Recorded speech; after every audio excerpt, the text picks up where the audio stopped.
देखिए, पश्चिमी यूपी में एक मशहूर कहावत है, जिसके जाट उसी के ठाट। जब दिल्ली की सत्ता के लिए चुनावी संग्राम छिड़ा है, तब दिल्ली की सरहद से लगता पश्चिमी उत्तर प्रदेश सभी पार्टियों की सियासी जोर आजमाइश का एक केंद्र बना हुआ है।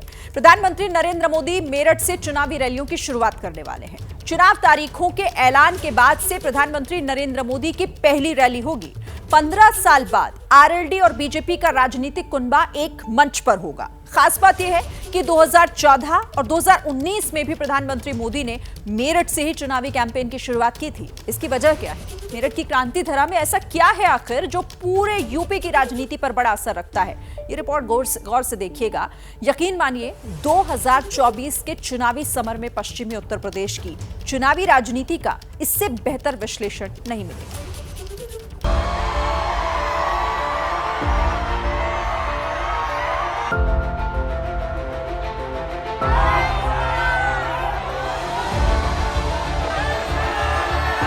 चुनाव में भाजपा को 370 दीजिए और एनडीए को 400 पार कर दीजिए।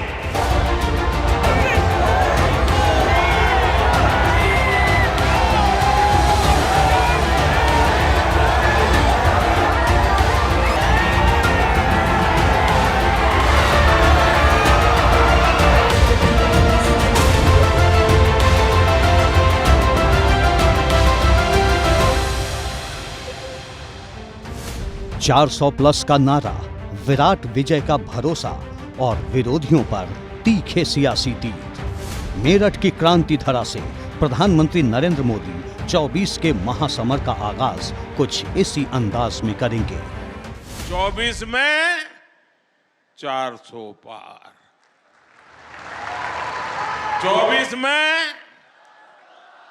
24 में फिर एक बार।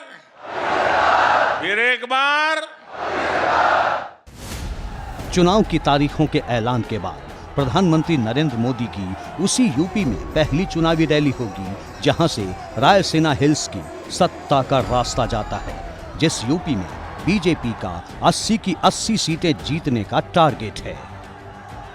मेरठ को जाटलैंड का सेंटर माना जाता है। यही वजह है कि रैली में मंच पर आरएलडी के राष्ट्रीय अध्यक्ष जयंत चौधरी भी मौजूद रहेंगे। 15 साल बाद आरएलडी और बीजेपी का कुनबा एक साथ मंच पर होगा, क्योंकि आरएलडी के एनडीए में शामिल होने के बाद ये पहली रैली है। प्रधानमंत्री नरेंद्र मोदी पश्चिमी यूपी के मेरठ से कल चुनावी शंखनाद करने जा रहे हैं और मेरठ में होने वाली उनकी रैली को लेकर युद्ध स्तर पर तैयारियां चल रही हैं। मैं इस वक्त मेरठ के उसी स्थल पर हूं जहां पर प्रधानमंत्री नरेंद्र मोदी की रैली होने जा रही है। कृषि विश्वविद्यालय के अनुसंधान केंद्र के इस परिसर में बड़ा पंडाल लगाया गया है, जहां पर हजारों लोगों के बैठने की व्यवस्था की गई है। प्रधानमंत्री नरेंद्र मोदी की इस रैली को सफल बनाने के लिए बीजेपी के नेताओं ने पूरी ताकत झोंक रखी है। गांव-गांव, गली-गली जा रहे हैं और सबसे बड़ी बात यह है कि पहली बार प्रधानमंत्री नरेंद्र मोदी के साथ आरएलडी मुखिया जयंत चौधरी भी मंच यहां पर साझा करेंगे और आरएलडी के नेता और कार्यकर्ता भी इस रैली को लेकर बेहद उत्साहित हैं और रैली को सफल बनाने के लिए गांव-गांव, गली-गली जा रहे हैं। सबसे बड़ी बात यह है कि पश्चिमी यूपी में प्रधानमंत्री नरेंद्र मोदी की लोकसभा चुनाव का शंखनाद होने के बाद ये पहली रैली होने जा रही है और मेरठ के कैराना लोकसभा, मुजफ्फरनगर लोकसभा, मेरठ लोकसभा, बिजनौर लोकसभा को ध्यान में रखते हुए इस रैली को किया जा रहा है। आसपास के तमाम जिलों से बड़ी संख्या में बीजेपी के और आरएलडी के जो नेता हैं, कार्यकर्ता हैं, वो यहाँ पर पहुँचेंगे और सबसे बड़ी बात यह है कि पश्चिमी यूपी के मेरठ से प्रधानमंत्री नरेंद्र मोदी जब भी आते हैं, कहीं ना कहीं कुछ ना कुछ बड़ा बोलकर जाते हैं। बीजेपी ने बताया कि प्रधानमंत्री मोदी मेरठ से 10 साल का हिसाब देंगे, 400 पार की हुंकार भी भरेंगे, ठीक वैसे ही जैसे हर रैली में भरते हैं। लेकिन मेरठ में मिजाज अलग होगा, क्योंकि 2014 और 2019 में भी चुनाव की तारीखों के ऐलान के बाद मेरठ में ही प्रधानमंत्री मोदी की पहली रैली हुई थी। 2014 में विजय शंखनाद रैली के मौके पर कांग्रेस को सबसे जहरीली पार्टी बताया था। दिल्ली और मेरठ के बीच एक्सप्रेसवे बनाने का वादा किया था, जो अब बन चुका है। 2019 में भी मेरठ से ही लोकसभा चुनाव का आगाज किया था और एयर स्ट्राइक के बहाने कांग्रेस पर जोरदार हमला बोला था। 2024 में भी अब प्रधानमंत्री मोदी ने चुनावी कैंपेन के आगाज के लिए मेरठ की ही क्रांति धरा को चुना है। सवाल ये है कि प्रधानमंत्री मोदी मेरठ से ही चुनावी कैंपेन की शुरुआत क्यों करते हैं? लोकसभा चुनाव में प्रधानमंत्री मोदी की पहली रैली मेरठ में ही क्यों होती है? जवाब है पश्चिमी यूपी के जाट वोटर। कहते हैं जिसके साथ जाट उसके हैं ठाट। यही वजह है कि पश्चिमी यूपी में सियासी ठाट पाने के लिए तमाम पार्टियां जाट वोटर्स को साधना चाहती हैं। लेकिन सवाल यह है कि यूपी में महज 2% आबादी वाले जाट आखिर कैसे पश्चिमी यूपी के चौधरी हैं? इन सवालों का जवाब जानना चाहते हैं तो दिल्ली से हरिद्वार वाले एक्सप्रेसवे पर निकल पड़िए। करीब 200 किलोमीटर के जिस इलाके से हाईवे से होते हुए गुजरेंगे उसे ही जाट लैंड कहा जाता है। किसान और किसानों वाले जाटों के दबदबे वाली ये जमीन किस हद तक सियासी रूप से उर्वर है, ऐसे समझिए। पश्चिमी यूपी के बागपत, मुजफ्फरनगर, शामली, मेरठ, बिजनौर, गाजियाबाद, हापुड़, बुलंदशहर, मथुरा, अलीगढ़, हाथरस, आगरा और मुरादाबाद वो जिले हैं जहां सबसे ज्यादा जाट आबादी है। इसके अलावा रामपुर, अमरोहा, सहारनपुर और गौतम बुद्ध नगर जिलों में भी जाट वोटर का असर है। यूपी की करीब 20 करोड़ आबादी में भले ही जाटों का हिस्सा 2 से 4% ही है, लेकिन पश्चिमी यूपी के कुल वोटों में करीब 17% हिस्सेदारी जाट समुदाय की है। वेस्ट यूपी में मथुरा, बागपत, मुजफ्फरनगर, मेरठ जाट बहुल जिले हैं। इन जिलों में जाट आबादी करीब 30 से 50% है। पश्चिमी यूपी की 18 लोकसभा सीटों और विधानसभा की करीब 66 सीटों पर इनका खासा असर है। यही वजह है कि इस इलाके में सभी पार्टियां जाट समुदाय से आने वाले उम्मीदवारों पर ही दांव लगाती रही हैं। बीजेपी ने इस बार रामायण में राम का रोल निभाने वाले एक्टर अरुण गोविल को मेरठ से मैदान में उतारा है। चुनाव लड़ने को लेकर अरुण गोविल क्या कहते हैं, उन्हीं से सुनते हैं। सोच लिया था पहले कि चुनाव लड़ना है सर? नहीं, ये ख्याल अभी 1-2 महीने पहले दिमाग में आया था मेरे। तो एक वो किरदार था जो आपने राम का किरदार निभाया, ये सियासत का मैदान है, दोनों में कितना अंतर आप मानते हैं? नहीं, दोनों में बहुत अंतर है, बहुत अंतर है। और उस अंतर को कंपैरिजन करके मुझे नहीं लगता कि समझने की कोशिश भी करनी चाहिए। दो अलग अलग चीज़ें अलग अलग तरीके से की जाएंगी। रामायण सीरियल में प्रभु श्री राम के किरदार ने अरुण गोविल को देश ही नहीं बल्कि दुनिया भर में पहचान दी। पहली बार चुनावी सियासत में आए हैं, पहली बार ही मेरठ से चुनाव लड़ रहे हैं। चुनाव लड़ने पर क्या कहते हैं वो सुनिए। पहली बात तो है कि मैं राजनीति मैं नहीं करूँगा, जिसे हम राजनीति की परिभाषित राजनीति हम कहते हैं, वो मैं नहीं करूँगा। वो मुझसे होती नहीं, मुझे पता भी नहीं कि कैसे की जाती है, न मेरा कोई शौक है।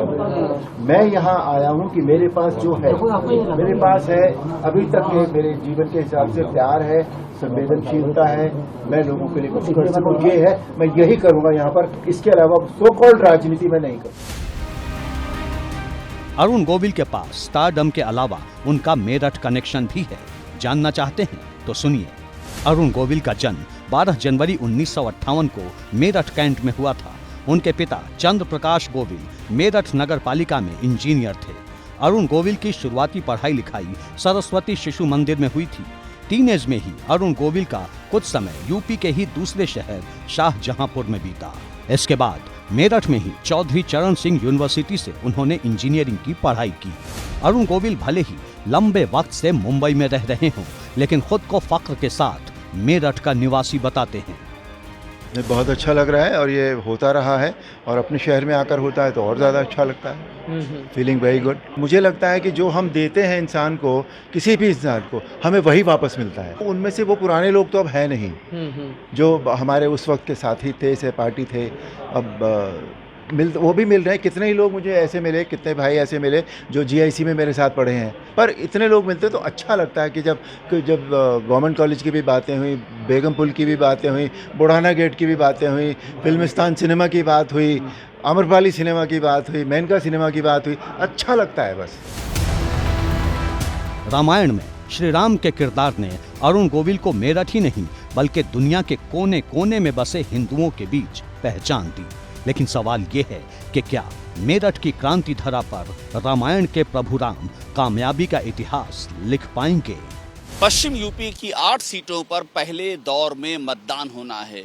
ऐसे में चूंकि दलों के दोस्त बदले हैं तो इसका चुनावी समीकरण पर क्या असर पड़ेगा ये देखने वाली बात है। और ऐसे में प्रधानमंत्री मोदी का मेरठ से चुनावी प्रचार का आगाज करना क्या चुनावी सीन बदल सकता है?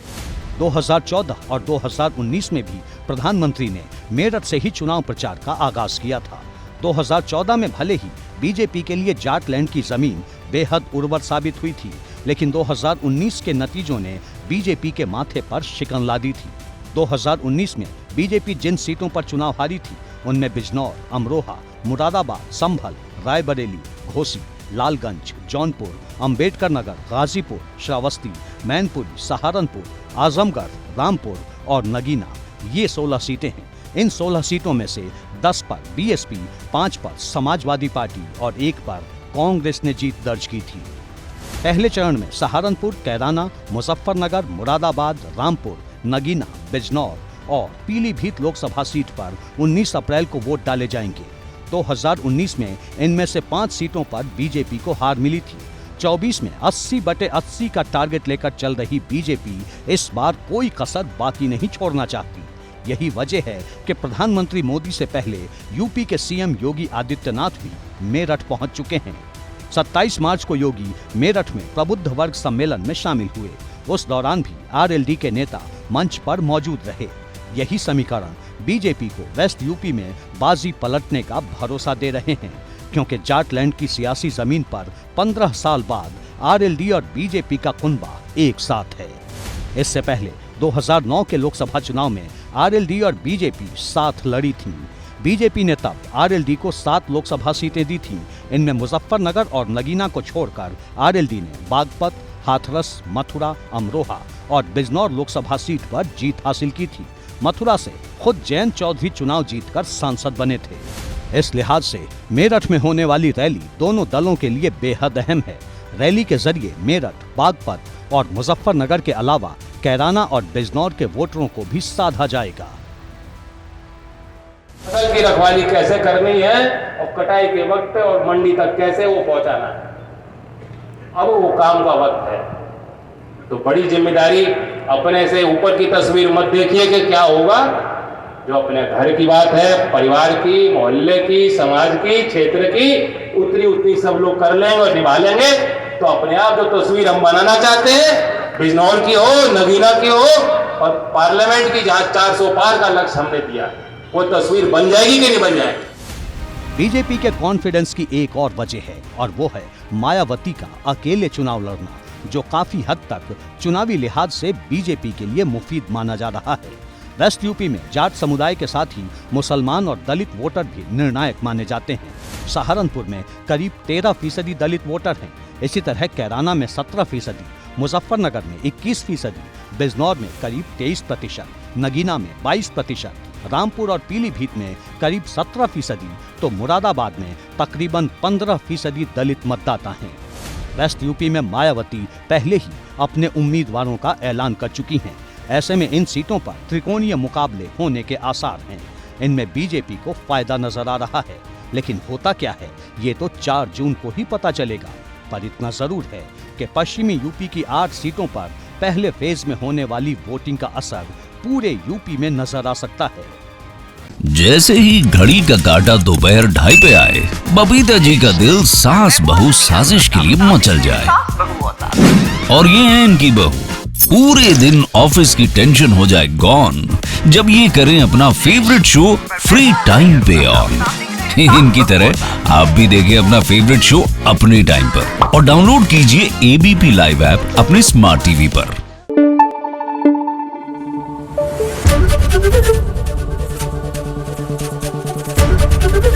एबीपी न्यूज आपको रखे आगे।